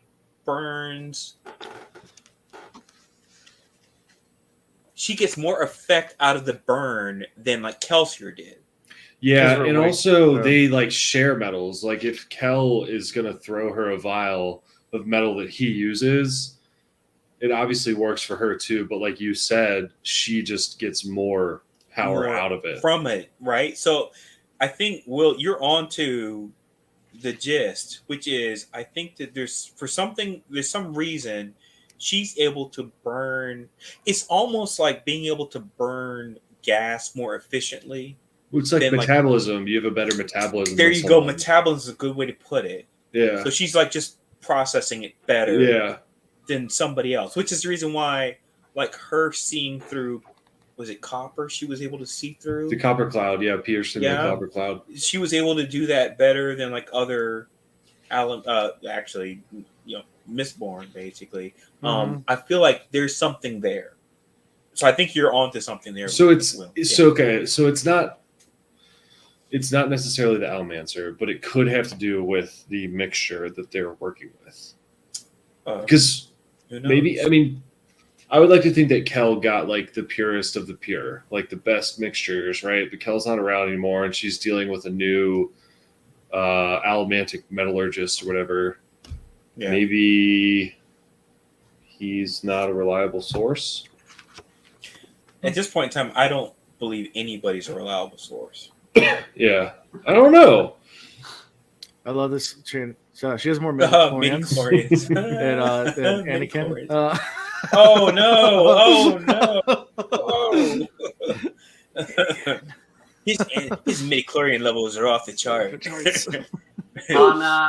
On a hypothetical, like how like iron and steel, one pushes and one pulls, right? Yes. And you know what aluminum does. What do you think would be the other side of that? What does aluminum do? Do we know that? It gets rid of all your metals. It gets rid of all metals. So she ingested aluminum. She was forced to ingest aluminum when she was in the jail cell, and it made her. It basically eliminated all of the other metals that she had in her. It was pretty much colon blow. It it was colon. just cleared everything out. Colon blow for the win. But hold on. But did the Inquisitors make her burn it, or did she just have to ingest it? Well, they made her ingest it and made her burn it. Yeah, but so now it's the flip side would be something that she could ingest that basically gives her all of the metals. Right, all the metals. We don't. But now in this chapter, isn't it combined with another metal too? Well, all alloys are. So yeah, I mean that's how alloys are made. So I mean, they even said that you have iron and then you have steel, which is iron and carbon. So it's right. So the opposite alloy of the alloy is going to be something that's a derivative of the base metal, and that's going to be your opposite. Is going to be an alloy of that. So it's steel is an alloy of iron. So this is getting me back into chemistry. So bear with me. Bear with me a little bit, guys. It's fine. Yeah. Sanderson did his research on chemistry for this book. Because I remember when I was reading this the last book, and it was like the steel and everything. And I was like, steel isn't steel got carbon in it? There's no metal. I was like, but it's an alloy of iron. But I'm glad it's finally being discussed. Explained. Yeah, because. I was like, I didn't want to, do the actually, actually, but this is a different universe, though, too. I mean, I don't want to assume when you look at all the apply here, apply there. When you look at the bases, you have iron, which is a base metal, and you have steel, which is an alloy of iron. You have tin and pewter. Tin's a base metal; it's a base element. Pewter is a mixture of tin and I don't know what else is mixed in, but it's tin and. But it's a mixture. Copper, it's not copper. It's not copper. See, I did not know pewter was a mixture. Zinc and brass, copper and bronze, they're all. Zinc. Zinc is an element. Brass is not an element. Brass is. I think brass is the one that makes the copper. It's zinc and copper mixed together. Zinc is your base, and then you have So you have your base metal. Then you have your alloy of zinc, which is brass. Alloy of zinc, which is brass. Alloy copper, which is bronze. So it's all. Pewter is an alloy of tin. No, bronze. I said copper. I meant to say is bronze. Bronze isn't. Yeah, bronze is an alloy. Tin and bronze and brass. You're gonna go back and study the periodic table. Bronze is copper combined with something. Yeah. I really should keep copper's alloy. Okay, I should really keep a chart around. I think bronze is actually copper and tin mixed together, if I remember correctly. Yeah. Yes. Yeah. I'm gonna go back and study the periodic table a little bit. It's not going to help you with these alloys, though. Where's my periodic table? No, that's why I got to go back and study the actual. I forget the alloys. It's metal, man. I love those. And by the way, it's a metal. I feel like 80% of the periodic table is metal, and then it's 20% is everything else. It's all these things on the outsides, right? So you got some liquids. You got some liquids in there. Very few. You got mercury. It's still a metal, though. It's still a metal. It's a liquid metal. It's a metal. Point. There's only a lot of gases. Metals, right? You have gases. Lots of gases. You have noble gases. They can all be gas if it's warm enough. Yeah, and then you have carbon. Yeah. You have other stuff that's not. Yeah, well, but I'm saying though, if you look at the periodic table, the cool one that's actually got the color scheme on it, and then you find out it's basically 80% of the periodic table is metal, and then it's here and here is not metal, and then at the bottom is all those contrived elements that have come out of nuclear explosions and things like that, like Einsteinium and all those things. Right. The heaviest naturally occurring metal is uranium. Right, uranium. Yeah. But we've created all sorts of other metals. All kinds of things. Yeah. Anyway, they only exist for milliseconds at a time. We're digressing. So this chapter ends with Ham coming in saying, "Hey, you want to spar?" Nice. Yes. That's how we end this chapter. We didn't actually get to the spar till the next one. But Any other thoughts? I mean, this is the big bulk chapter for tonight's discussion, obviously, with the chondra, with the duralum. Sorry, thank you. I can't. I'm start saying. How do the British pronounce aluminum? It's aluminium. Aluminium, which actually makes a lot of sense when you research it. I've been saying it too. Aluminium. The other thing we kind of glossed over was really quick, just the romantic relationship we got a picture into between Vin and Kel, yeah. And it's I don't want to go back and go over it. It was there. I read through it, but like they have an interesting relationship. They're in love, right? But it's different now because when they fell in love, Vin was acting as a noble woman. Now she's the Mistborn protecting Ellen. And she thinks like, why not Kelsier? Like, and she's like, Kelsier was like an older brother or father figure to me. And like, but he wasn't. Yeah, he showed some insecurity. 38-year-old man. Oh man, yeah. Thanks for that. He's ancient. She said he's ancient. She's like, he's not that ancient. He's like 38. I didn't realize Kel was only 38. 38. He's considered an old man. 38. Oh my God. So what am I? I guess for a 16-year-old, a 38-year-old is ancient. I mean, I am decrepit. Also living in the streets as a ska, like that's a long time to stay alive. Yeah. Oh, wow. Good point. Unfortunately, if you come and blow on me, I disappear like into the wind, like the guy at the end of Indiana Jones and the Last Crusade. He's like,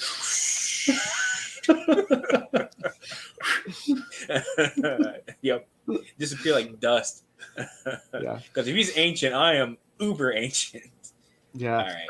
I guess I just wanted to touch on like the relationship there. Right? Sure. Yeah. No. But even she admitted that Kelsier was reckless. Yeah. Love that. But she's being reckless now.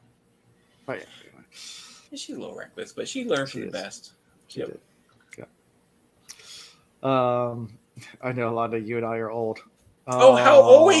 Zool, are you in my bracket? Are you in my bracket? Zool's in your bracket. Nice. Well done. We'll go out and share some Metamucil together. Yeah. Swap AARP cards. Hey, that's right. The discounts. There you go. Chapter 6. Anything from chapter 5 before we move to chapter 6? Nope, we're good. Okay. Nope. I write this record now, pounding in a metal slab because I'm afraid. I'm afraid of myself. I admit to being human. If Alendi does return from the Well of Ascension, I am certain my death will be the first of his objectives. He is not an evil man, but he is a ruthless one. That is, I think, a product of what he's been through. I know I didn't do a lot of this in the first book. What? Who is Alendi? Who is Alendi? Again, who is Alendi? Who is Alendi? Yeah. Have some hints now. I think it's an ancient terrace person. Okay. Yeah. So, chapter 6, we just jump right to the duel, where Ellen's over there just casually watching as Vin and Ham square up for a sparring match and have a little epic fight between the two of them in the courtyard. Lots of fun action here. In the end, they actually take bets. So Clubs is there, your boy Alana. Clubs is man. Clubs. This is a Clubs chapter. I love it. I'm so excited. My money's on the girl, and Ellen bets against her. Yeah. Clubs does lack certain level of like self-preservation. I feel there. I would not bet against Vinny if I was him. Yeah, true. And then we get another person that shows up wearing a fake beard, and Ellen doesn't recognize him until he starts speaking. Was he watching? And had snuck back in and had been there for a few days. Yeah. Good for him. I mean, so he's like on that like sneaky action, that spy action. Good for him. Yeah. They also turn around. He's like over 6 feet tall now. Yeah, he's grown up. Yeah, he's a grown ass spook. He's a grown ass spook. And he's dropped his slang, but he still goes back to it every now and then. He says, but he's kind of still, he's moving in out circles. I mean, as a spot, he's got to be able to do that, right? So good for him. Yeah. Yep. And we get a lot of conversation with clubs and Ellen here and Spook as well, just about the Army, about everything going on and how terrible things are. Straff's digging in some fortifications. They're worried about it as they're having this conversation casually. There's a epic battle going on in the courtyard. Yeah. With staves and they're burning pewter and all this fun stuff. It's a pretty fun description of what's going on. And soldiers are starting to kind of kind of amass and come to watch as well because they're issues about to go down. Right. So yeah, it's entertaining all around. Yeah, we get some news from Spook on what's going on in the West. Pretty much, yeah. There's just rumors about the Lord's Rollers ATM beating Lutherdal, but nothing really right going on out there.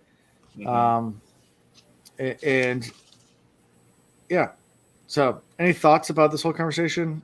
I got a picture back when Kel was around when they would all hang out and drink and have their little team meetings, but this was a different team meeting where instead of them planning attack, they were planning for an attack on them. So instead of them sitting around drinking, talking about their plan, Ham and Ben were like, yeah, we should probably practice, and also we'll talk some shit on the side while our friends are watching. So it was a different kind of team meeting, but a similar vibe where it was kind of joking around, we're going to bet on who's going to win, still having fun.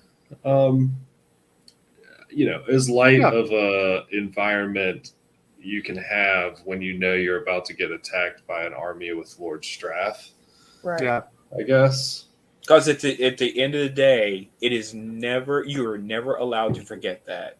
Yeah. There's an army just about to an army that is way overpowered what you have is about to come and say hello. Yeah. And at the end, Vin wins the little sparring match. Ham admits defeat. But then they start asking a little bit of questions to Ham. It's like that jump that Vin made. Did she use steel? Did she cheat? And Ham's like, I don't think so. It's just that, and you get a little bit more glimpse into how Allemande works because he's like, yeah, she burned pewter, but because of her size, she can do more than someone as big as I can because she has less mass. So you can, yeah. And she burns it differently. She burns it more efficiently than someone else does. By the way, the thing I did want to make sure I mentioned though, I love these nicknames this Spook gives his uncle. All right, he calls him Uncle Grumbles. He calls him Uncle Krusty, and then he calls him Uncle Irritable. I loved him. I was like, yeah, because my boy Clubs he's still my boy, and I love the nickname. Yeah, and he comes back from visiting the North, and he leaves his uncle a sample of woodworking, and he's like, "This is what the true carpenters are doing." Yeah. What are you doing? He's dropping zingers left and right. Yeah. Spook kind of leveled up in this chapter. I feel like. Oh yeah. And then he's trying to pull the swagger with Ben. She's like, "Oh, you need to get rid of that mustache." And he's like, "Oh," or when she comes back with the water, when she brings back. Whatever it is, ale, I can't remember. And he's like, "No cup for me," and she's like, "You ain't using the force. Here you go. Here's your cup." And they start drinking, and he even goes to the point of saying, it's almost like he accepts, okay, Vin and Ellen is a thing, and he's like, "I gotta find a girl." He's like, "It's not gonna happen with Vin. I gotta find somebody." But he says it openly. Yeah. Have you ever done that? Just dinner, just with some boys to be like, "I need to find a girl." I need a girl. Yeah. I love how Ellen quips about all of it. Vin gives him a hard time about his beard. The fake beard he's wearing. He's like, "It's just a disguise, Vin." And he goes, He goes, I suppose, Elle, you can give me a title or something like that. He's like, I don't think it would matter, Spook. Yeah. It wouldn't matter. It wouldn't matter if we give you a It title. wouldn't fix your personality. He goes, my guy. but he goes, personality. dude, but he comes back and he goes, it works for you. He said it worked for you. And I was like, oh, shit. He came back on Ellen. Yeah. But Ellen had something quick to say back. But still, I mean. Spook, but Spook he has definitely raised his game. I felt like if anybody has ever seen Goodfellas, there's this scene. It's the young guy that actually was in The Sopranos, whatever, and he's the dude that like serves drinks in the bar, and he just Joe Pesci's character just keeps coming at him. He just keeps just throwing stuff at him, and then the next time they see him, he comes at him. He's like, go fuck yourself. He just like walks away. And then, Robert De Niro's character is like, yeah, oh, you gonna let him talk to you like that? You gonna let him talk to you like that? And Joe Pesci just sitting there like, and he just shoots him in the chest. Like, bah, bah, bah, bah, bah, bah. And I'm like, that's what I felt like. I felt nervous for Spook for a second. I was like, did you go too far? Did you go too far? Yeah. Are you okay? Are you okay? But he's like, he's still a little respectful. But man, he was calling him all the nicknames. He's like Uncle Grumps, Uncle Irritable, and all these things. I'm like, and he's like coming at Ellen. He's coming at like Van, whatever. And I'm like, all right, he's got swagger to him, which means he's gonna die. Yes, he's gonna die. I wonder where he learned all that, because like he was spent year like around Kelsier and was not corrupted by him, but somehow now after Kelly's gone, he's suddenly acting like that. So. Yeah, he's found some real good role models somewhere. Yeah, definitely. Who knows? But I feel like he's gonna get killed. I feel like you think Spook's gonna get killed? Spook's gonna get killed. Okay. So I feel like he's got that swagger. It reminds me of every time you see a war movie and there's a guy who's just got that much swagger. He's like, I always think about that scene when Harry Met Sally and Billy Crystal's like, and I can't wait to get home and I get one of these hot dogs from Coney Island. I'm gonna go there. Somebody shoots him in the head or something like that. I feel like it's gonna happen to Spook. I feel like Spook's gonna get killed, which is unfortunate because I like him right now. Yeah. Okay. Interesting. Yeah. Sure.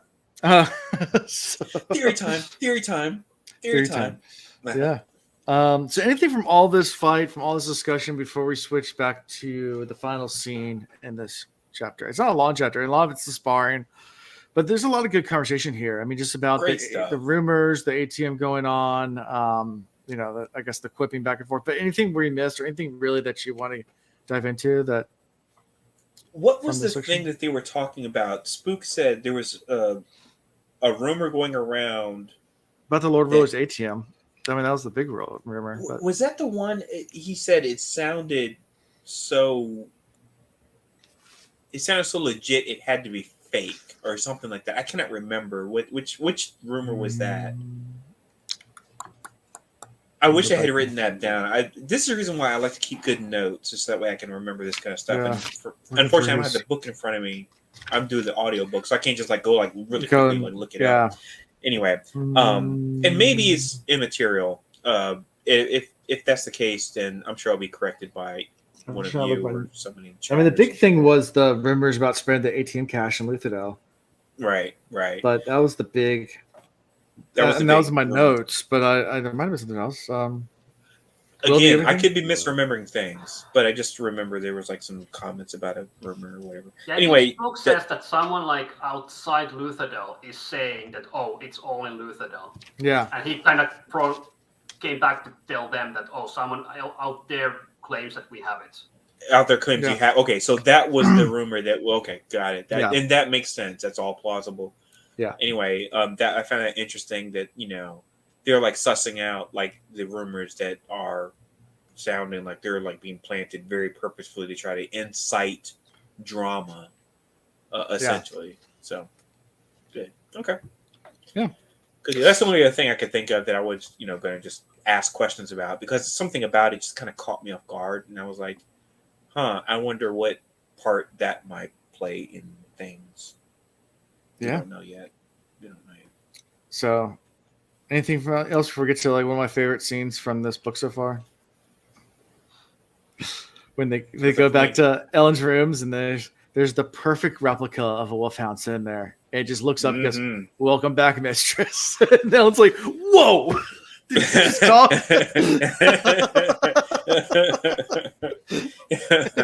Yeah. Got a talking dog now. So he's like, voice boxes aren't bones; they're just muscles and tissue. I can just muscles and tissue. That's right. I can recreate a voice box. That's not a problem. The hairs, on the other hand. Yeah, hair on the other hand. It took some time, which he said that was going to be the situation. So yeah. Voice box is construction of flesh, not bone. Your Majesty. Yeah. Older Conjure can do these kind of things, and Vin's like, well, that's even makes it better. You can just tell me what people are saying when we get back in private. That's great. And Vin even gives her and Vin's just being Vin's being a dick to the Conjurer. Let's be honest. He's like, it took you long enough, and he's like, I told you it'd take a while. Like, it's hard to do this, and she's like, whatever. But the Conjurer's also being very flat. They're both being very like that relationship. Is it's not a good. Yeah, it is completely transactional. Where do you think it's going to go from here? I just take it at face value personally. I don't know about you, Will. Will, what do you think? I mean, I think if it's like the Conjure says, anything, I will die before breaking my contract. Yeah. The cop out is, well, it wasn't in the contract. So where it needs to go is, okay, Vin, if you want the Conjure to do something, bind them to it. Command them to do that. However, you can't think of everything. You can't have that kind of foresight to say, hey, I'm going to command you to make me breakfast every day in the morning. And it's not going to happen. That's where it needs to go. Where it's going to go, I think, is the Conjure's going to screw up to the point where it pisses Vin off, and Vin either kills the Conjure or banishes the Conjure and says, get the fuck out of here. Like, you're not part of our crew anymore. And like, super sad day. Because I think the Conjure's pretty cool. Can you kill a Conjure? I'm not saying, well, no, I don't know. I'm pushing for you, dude. I don't know that. And I feel like in the back of Vin's mind, she knows like there's some sort of power about this beast. Maybe not. Maybe that's why she has some like angst about it. So like now this is the form of a dog. She's going to be like, get out of here, you stupid dog. And the dog's going to run away in the sunset. It's going to be super sad. What do you guys it's like those movies where it's like somebody's trying to get rid of a dog and they throw rocks at the dog. Like, get out of here, dog. You're welcome. What do you think about this whole contract thing? Like, why do you think they honor it? Like, do you think they're actually like there's some magic behind that, or like what's your thoughts on the contract? Because they say like it's my life, I have to honor the contract. They're subservient because if they're not bound to a contract, they're just a massive bag of antlers roaming through the earth, just a tornado of antlers. Destroying everything. And if they don't have a contract, everybody's got antlers impaled the neck and the throat, and they're just dead. Sorry, what you're saying is that Quinn is doing a favor for everyone by giving it around. Dude, it's a bad day without a contract. Sorry, you lost Alondo. I'm sorry. It's a Conjura contract. Okay. Okay, thank you. That's my theory, anyways. Yeah. Alondo, what about you? All I can do is slow clap you, sir. That's all I can do. I have no energy to do anything other than slow clap you. Yes, Will. It's a tornado of antlers. That's what happens. Will, I cannot put any bow better than what you said on your statements, sir. Mystery cup. Ooh, man. No, I've got nothing more than that, man. Shoot. Fatality. Yeah, fatality. Absolutely. Fatality. I was done. Man, going through it. I had to mute the microphone. I wanted to hear him. You just heard me cackle. Oh my! I'm tearing over here. You had me laughing so hard, dude. I'm really glad. Seriously, I really had nothing more to think about when it came to the contract. There's some things where when it comes to an alternate world or universe, there are immutable laws that we do not understand because they haven't been laid out for us. And so I don't know if this is an immutable law that is like part of the universe that they're in, or if we should suspect that there's like loopholes or whatever. Okay. And until we understand more about this universe, I really will assume it is one of these immutable laws. To become antler tornado. Will wins. He wins today. Antler tornado. I just want to see the graphic of a tornado just throwing bags of antlers everywhere. I'm saying. Absolutely. That's what happens. Yes. Good deal. I think that's So like the thing that Lord Ruler was holding back. Yeah. Say again? Maybe that's the thing that Lord Ruler was holding back this whole time. Yeah. Who knows? Maybe. Yeah. Again, too many questions there. I'm sure it's a Raffo situation, but yeah, I don't really have much to really think about when it comes to this whole agreement. What I personally think, theory time. I think that the same way that Ven and the Obscura have beef is the same way that she kind of had mini beef with Sazed in the last book at the beginning. Because they weren't, remember, until he came in and saved her, there was like a little beef going back and forth because she didn't like the way he talked to her. She didn't like the way he was telling her how to act and stuff like that. She was like, "You're not my dad," that kind of thing, the impudent, thing. So I feel like there's some of that going on here between her and, the bag of antlers. Okay. So in this chapter with Vincent, good, looks good. Let's go for a walk, see if we can catch up. And they go to leave to go for a walk. And we end the chapter. Yeah. Taking the conjure out for a walk. Taking the dog out for a walk. We need to go. That'll be interesting. Does she carry little baggies when she goes walks the conjure? Oh no. Something. Look, we've already talked about excrement earlier. Now we talk about conjure excrement. Oh man, I don't want to pick that movie up. Sounds good. Because what happens to the bones of the previous entity that they ate? That's all I'm saying. Raffo. I mean, think about that. Like what? Like excrement. Obviously, I think a lot about excrement. So it's a good thing to think. I mean, that's normal. It's natural. Okay. I mean, look. There's metal excrement. Where does that go? There's antler excrement. Where does that go? Bone excrement. Where does that go? I feel like there's a lot of excrement not being accounted for here, and we got to think about the laws of what is it called? Transmutation, I believe it was called. So, I mean, matter still has to exist in some form, right? So the mass energy equivalency. It's exactly. Thank you. Mass energy equivalency. So if you have matter, it must either turn into other matter or energy. There's no, and that's just right.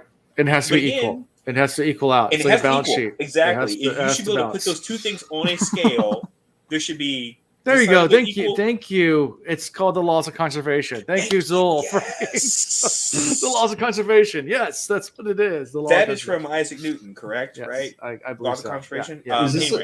Is this a common thing in like sci-fi fantasy reading? Since I'm new to this genre, or no? This is just general human physics. It's probably more common than you would expect, but it's not like a daily topic.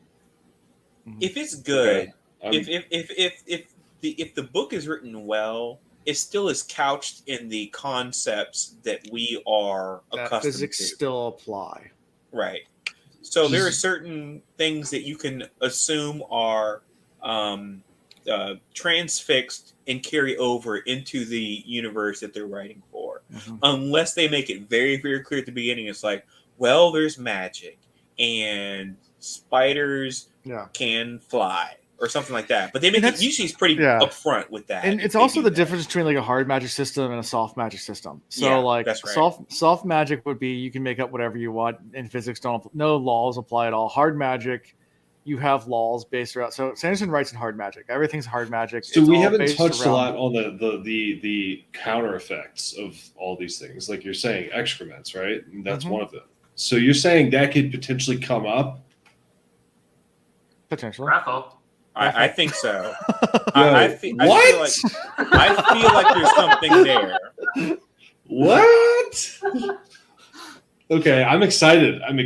But like, what? Like, we're gonna get into that level? That's a whole other level. We're gonna get into a lot of levels. I can't wait. Well, if this helps you at all, man, this is what got me into the idea of, and when I say excrement, by the way, I don't just mean like poop or something like that.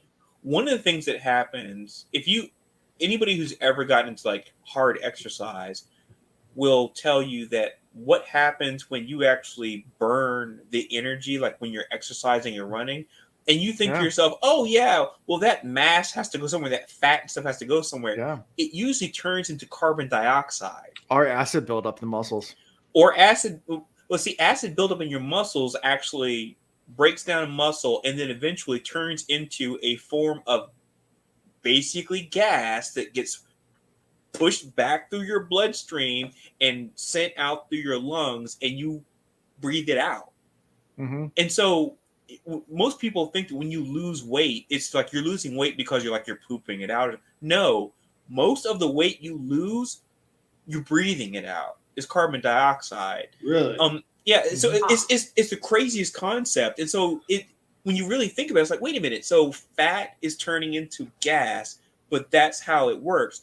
You burn the energy, and then the byproduct of that energy is carbon dioxide, which is why when I was like a really like prolific, I won't say prolific, that was a wrong term. When I was running a lot, I was like always wondering, I was like, why is it like I have to I would monitor my breathing.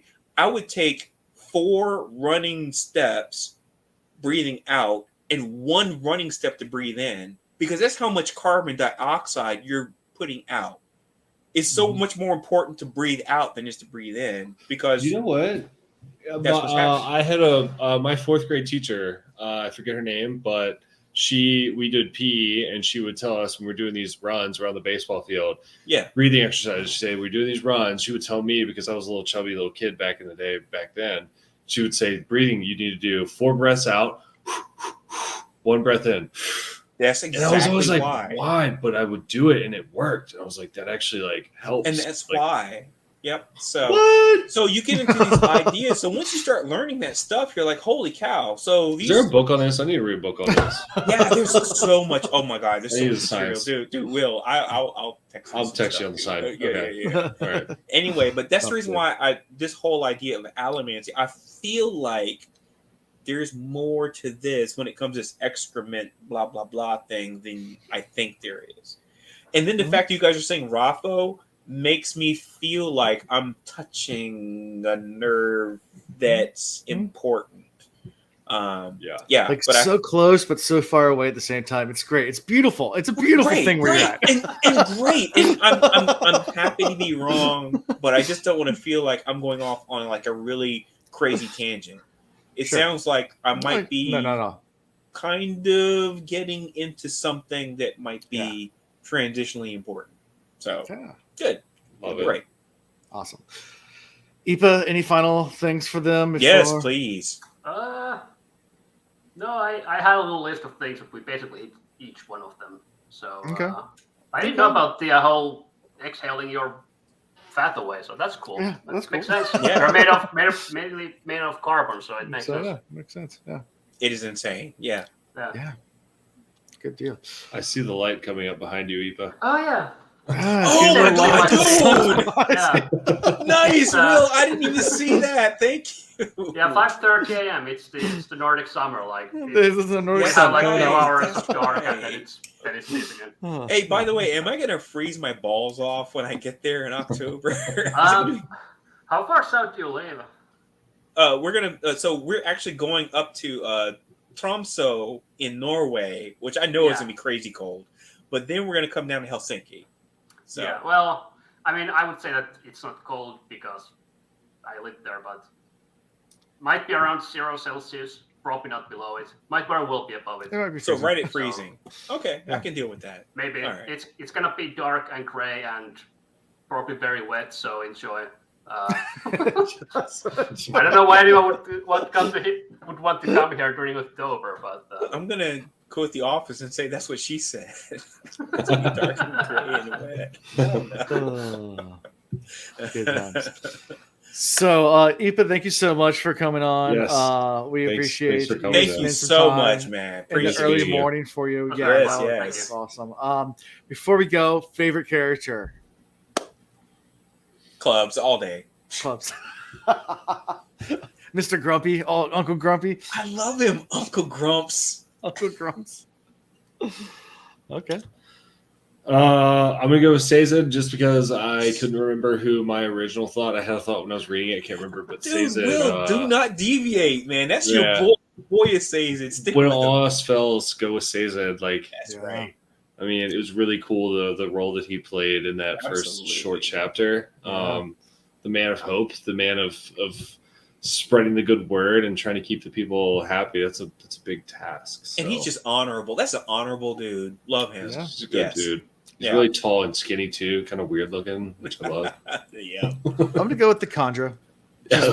that's a good Nice. one. Good. That's a one. good one. Yes. That's a good one. Absolutely. The Conjura. Ipo, what about you? Favorite character? It says it. Like Oh, it's- nice. Another Yeah. fan. Yes. It Always it's says funny, it. Sometimes maybe I might be Kel, depending what's going on, but usually it says it. It's just Nice. yeah. Okay. Well Cool. done. Well done. Club Sazed. Well, I know this is going to be a doozy for you guys, but next week we're going to be doing 5 chapters. Okay. Wow. Yeah, we're Yeah. going to finish part 1. They're short chapters, and that's the reason why I'm lumping them all together. So it's I 7 assume through, they must be. 7 through 11, 7, 8, 9, 10, 11. Yeah, it's 5. Yeah, so 7 through 11, it finishes up part 1. And actually, when you look at how much actually of the book that actually is, it's not more than what we have been reading. It's just these are really short chapters. We trust you. We trust I'm you. excited. I don't have people in town this weekend, we're so I got doing plenty of time. 5 Can chapters. I hype up these chapters a little bit? Just a little bit. What did I? Just a little bit. Can I hype these chapters up a little Oh bit? yeah, you can go Oh, for it. cool. Yeah. So Cool. when I heard which chapters I'm gonna be in, like I went and checked, like, okay, which chapters these are, and I assumed that the next episode would be another 3, and I was like, damn it, I wish I was in those next 3 chapters, Oh, aka no. 7 through 9. So, but well, Yeah. you'll see Okay. why. Okay. You'll You'll see why. Yeah. I was I'm gonna excited say now. if there's Yes. 5 lumped in together, that must mean they're good. Yeah. Oh yeah, yeah, they're good chapters. They're good chapters. Good. There's Great. good stuff going on here. Yeah. So, Right. So yeah, how we can be found is at thecosmereads.com. You can find links to everything, such as our Discord, which is the Will Reads Discord. You can find links to our social media. I think it only has links to Twitter right now, even though we do have Facebook. I did make a post on there, just saying, "Hey, it's my first post." You mean X, sir, not Twitter. Oh yeah, X. Yeah, we're on X. Yeah, that's all we are right now. I mean, I'll probably add more stuff. I am doing some Cosmic content on the other stuff through the Will Reads, but I'll probably eventually create the Cosmic Reads stuff too. Which is I haven't gotten around to it. Like I said, I've been busy, but we'll get on more things. We do have merch though, and we do have more merchandise coming. I know we previewed a design a while back. We're still finalizing the design for the Scott Stink shirt, but that's coming soon. Ooh, Scott. Scott Stink stuff is Yes. coming. So we're finalizing that design and then sending it over to our merch to be put on everything. So that will be soonish. When I say soonish, it might be a week or 3 months, but it's coming. And obviously support us that way. Support us by listening. Also support us just by our Patreon. Yeah, we have that too. So check that out. If you want these guys to do live reactions to certain chapters, there's a level of Patreon for that. So until we get that, we're not doing live reactions, but we will if you guys decide to do that. That's a worthy investment. Yes, It is a worthy yes. investment, yeah. Because then we can pick out and do some live reactions, Cool. which will be fun. Yeah, share it too. Yeah, share this with everyone you know. If you're enjoying Cosmic content, you want more of this. This is really getting fun now. I'm really enjoying this every Sunday night. So, guys, keep doing what you're doing, Will and Alondo, and guys, keep listening and let us know what you think. So, That's all I got for this week. So until next time, guys.